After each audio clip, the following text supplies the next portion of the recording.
because it's where you get to really find a place's true essence. For sure. Instant camaraderie wherever you go, sort of thing. Yeah, and I think, growing up in the hills in Perth, there was no one that represented or looked like me and my older brother Kabar. Big shout outs to Kabar.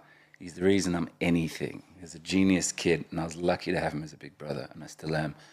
But his love, his disdain, I'll be honest, his disdain for all things Aussie because of what he experienced, it was disgusting. Like, Just racism. oh, crazy stuff. And it's wild because that stuff really affected him. Like, I always wondered, okay, here's a crazy story. A friend of mine, Kiara, was telling me recently.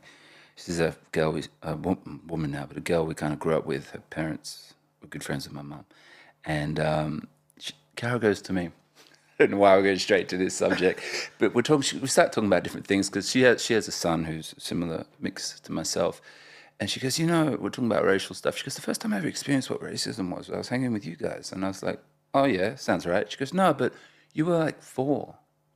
I was like, oh. And she goes, and your brother would have been 9 or 10, and she would have been 8.